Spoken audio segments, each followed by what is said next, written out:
ਇਨਸਾਨ ਨੂੰ ਯਾਦ ਰੱਖਣਾ ਚਾਹੀਦਾ ਹੈ ਕਿ ਡਰ ਇੱਕ ਸਿੱਖੀ ਹੋਈ ਆਦਤ ਹੈ।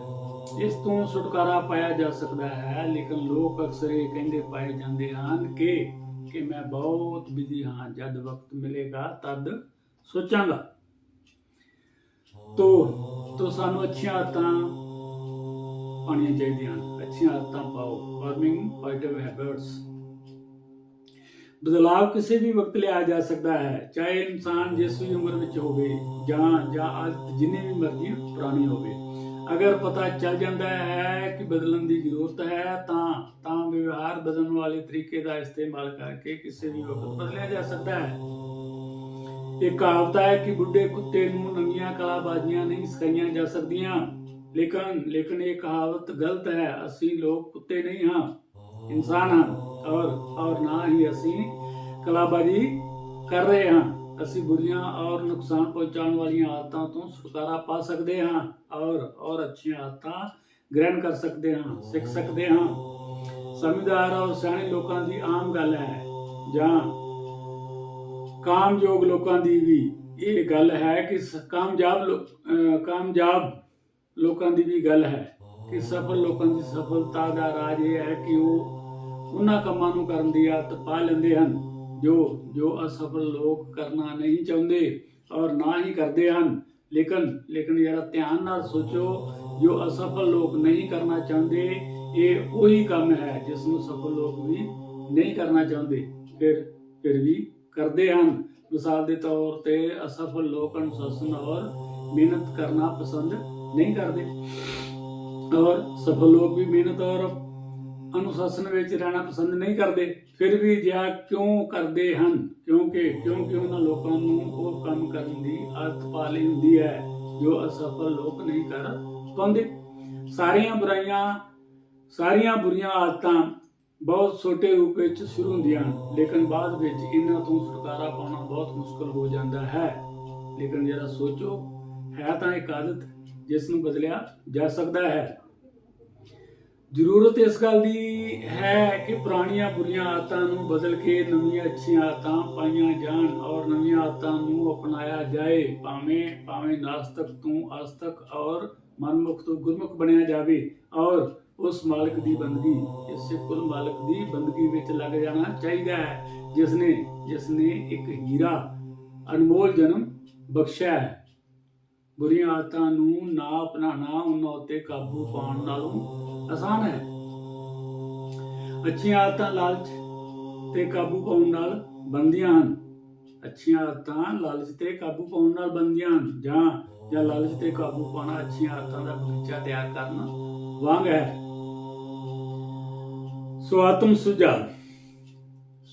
ਸੁਝਾਅ ਵੀ ਆਪਣੀ ਜਗ੍ਹਾ ਤੇ ਬਹੁਤ ਜ਼ਿਆਦਾ ਇੰਪੋਰਟੈਂਟ ਹੈ। ਆਟੋ ਸੁਜੈਸ਼ਨ ਕੀ ਹੈ?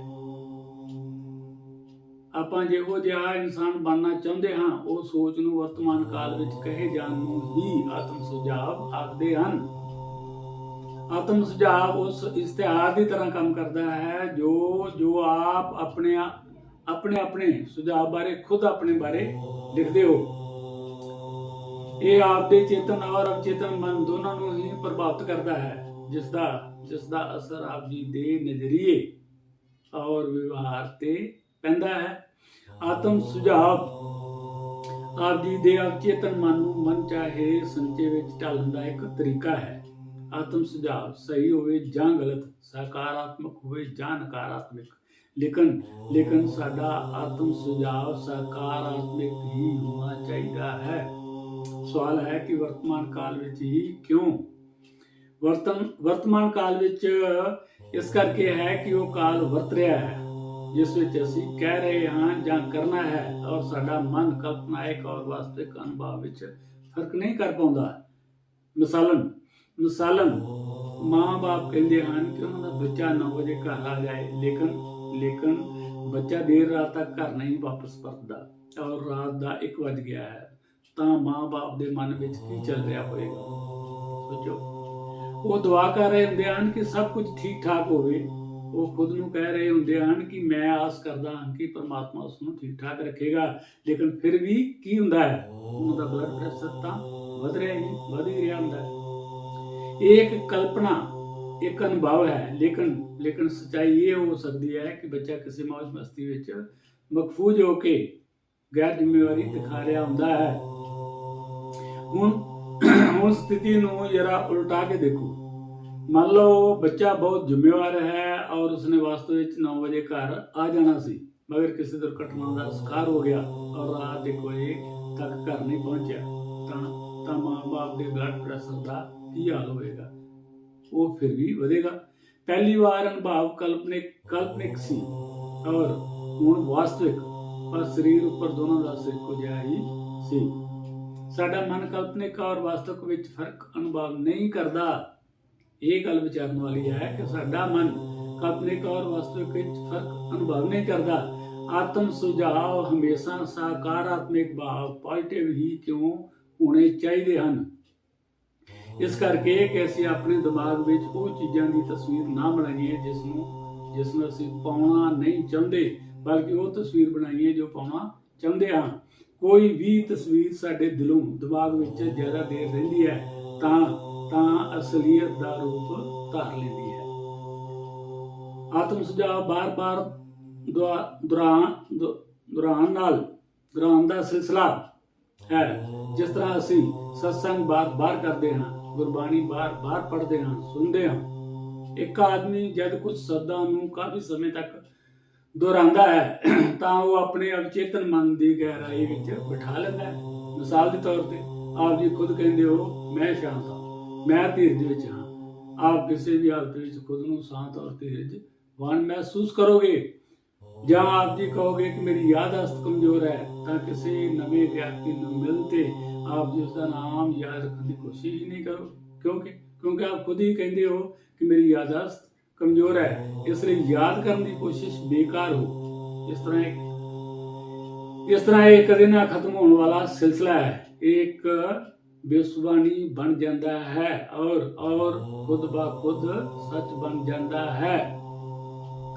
ਹੁਣ ਦਾਸ ਦੀ ਬੇਨਤੀ ਇਹ ਹੈ ਕਿ ਵਰਤਮਾਨ ਵਿੱਚ ਰਹਿ ਕੇ ਪੋਜ਼ਿਟਿਵ ਯਾਨੀ ਸਕਾਰਾਤਮਕ ਆਤਮ ਸੁਝਾਵ ਕਰੋ। ਪੋਜ਼ਿਟਿਵ ਆਤਮ ਸੁਝਾਵ ਇਹੀ ਹੈ ਕਿ ਅਸੀਂ ਇਸ ਆਤਮਾ ਇਸ ਰੂਹ ਦਾ ਫਾਇਦਾ ਸੋਚਣਾ ਹੈ। ਇਸ ਆਤਮਾ ਦਾ ਪਰਮਾਤਮਾ ਨਾਲ ਮਿਲਾਪ ਕਰਵਾਉਣਾ ਹੈ। ਇਹ ਆਤਮਾ ਪਰਮਾਤਮਾ ਦੀ ਅੰਸ਼ ਹੈ। ਇਹ ਪ੍ਰਭੂ ਪਰਮੇਸ਼ਰ ਪਰਮਾਤਮਾ ਨਾਲ ਮਿਲ ਕੇ ਇੱਕ ਮਿਕ ਹੋ ਸਕਦੀ ਹੈ ਔਰ ਮੁਕਤੀ ਧਾਮ ਸਤਿਗੁਰ ਨਾਲ ਭਾਵ ਭਾਗਵਤ ਧਾਮ ਪਹੁੰਚ ਸਕਦੀ ਹੈ।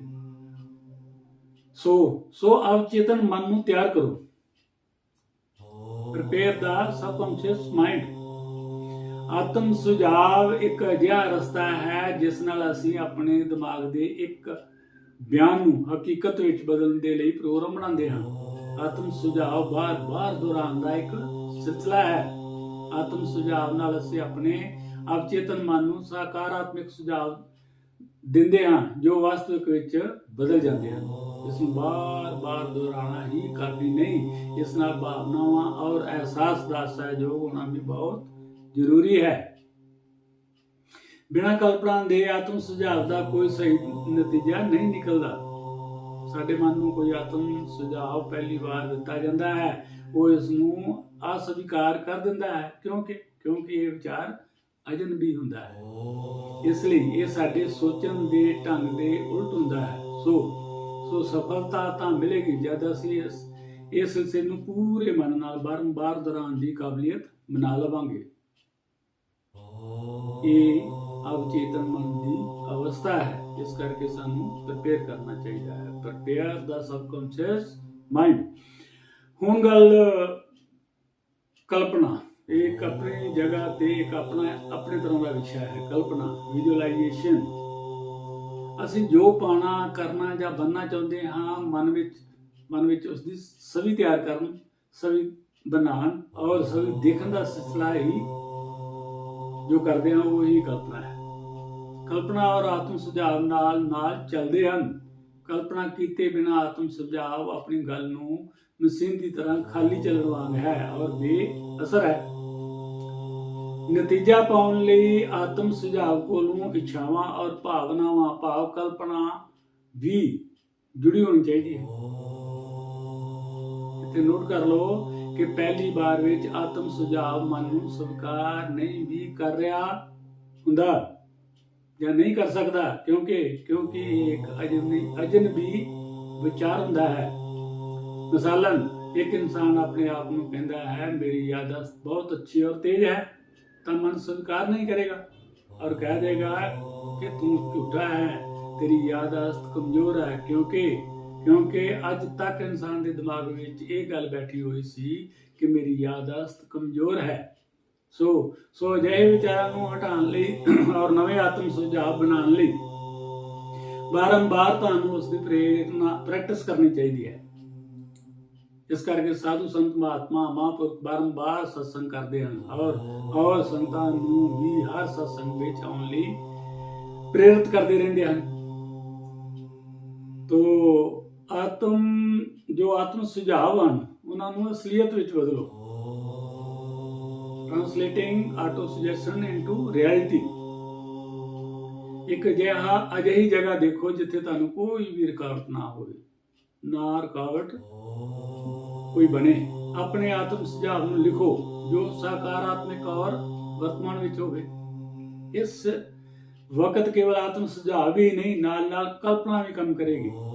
ਆਤਮ ਸੁਝਾਅ ਨੂੰ ਦਿਨ ਵਿੱਚ ਘੱਟ ਤੋਂ ਘੱਟ 2 ਵਾਰ ਸਵੇਰੇ ਸ਼ਾਮ ਦੁਹਰਾਓ।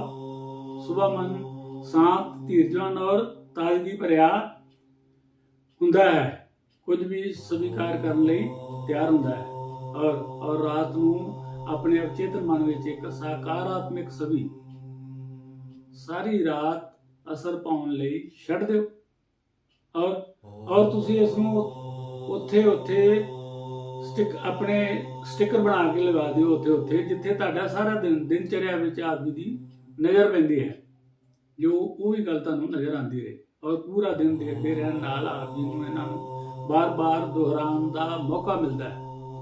ਇਸ ਨੂੰ ਲਗਾਤਾਰ 21 ਦਿਨ ਕਰਨ ਨਾਲ ਆਪ ਜੀ ਦੀ ਇਹ ਆਦਤ ਬਣ ਜਾਏਗੀ, ਆਦਤ ਵਿੱਚ ਕਨਵਰਟ ਹੋ ਜਾਏਗਾ, ਜੋ ਲਗਾਤਾਰ ਪਕੜ ਲਏਗੀ, ਭਾਵ ਕੰਟੀਨਿਊ ਹੋ ਜਾਏਗੀ। ਸੋ ਦਾਸ ਇਸ ਭੌਤਿਕਵਾਦੀ ਸੰਸਾਰ ਵਿੱਚ ਰਹਿ ਰਹੇ ਇਨਸਾਨ ਲਈ ਭੌਤਿਕਵਾਦੀ ਸਤਸੰਗ ਰਾਹੀਂ ਮਟੀਰੀਅਲਿਸਟਿਕ ਸਤਸੰਗ ਵਿੱਚ ਇਨਸਾਨ ਨੂੰ ਅਪਗ੍ਰੇਡ ਹੋਣ ਲਈ ਬੇਨਤੀ ਕਰ ਰਿਹਾ ਸੀ ਔਰ ਬੇਨਤੀ ਕਰਦਾ ਰਹੇਗਾ। ਇਹ ਇਨਸਾਨ ਕਮ ਸੇ ਕਮ ਤੂੰ ਭੌਤਿਕਵਾਦੀ ਇਨਸਾਨ ਤਾਂ ਵਧੀਆ ਬਣ, ਭਾਵ ਤੂੰ ਤਮੋ ਗੁਣ ਵਿੱਚੋਂ ਨਿਕਲ ਕੇ ਰਜੋ ਗੁਣ, ਮੂਡ ਆਫ ਇਗਨੋਰੈਂਸ ਚੋਂ ਨਿਕਲ ਕੇ ਮੂਡ ਆਫ ਪੈਸ਼ਨ ਵਿੱਚ ਆ। ਰਜੋ ਗੁਣ ਤੂੰ ਸਤੋ ਗੁਣ ਗ੍ਰਹਿਣ ਕਰ, ਮੂਡ ਆਫ ਪੈਸ਼ਨ ਚੋਂ ਨਿਕਲ ਕੇ ਮੂਡ ਆਫ ਗੁਡਨੈਸ ਵਿੱਚ ਆ। ਇਹਨਾਂ ਸਭ 8-10 ਨੁਕਤਿਆਂ ਦੀ ਪਰਿਭਾਸ਼ਾ ਆਪਣੇ ਮਨ ਵਿੱਚ ਵਸਾ ਕੇ ਅੱਗੇ ਵੱਧਦਾ ਜਾ ਸਤੋਗੁਣ ਵਿੱਚ ਪ੍ਰਵੇਸ਼ ਕਰਦਾ ਹੋਇਆ ਇਹ ਜੀਵ ਤੂੰ ਅਧਿਆਤਮਿਕ ਸੰਸਾਰ ਸਪਿਰਚੁਅਲ ਵਰਲਡ ਵਿੱਚ ਪ੍ਰਵੇਸ਼ ਕਰਕੇ ਪ੍ਰਭੂ ਦੀ ਸ਼ਰਨ ਗ੍ਰਹਿਣ ਕਰਕੇ ਸੱਚਖੰਡ ਧਾਮ, ਮੁਕਤੀ ਧਾਮ, ਭਗਵਤ ਧਾਮ ਪਹੁੰਚ ਜਾ।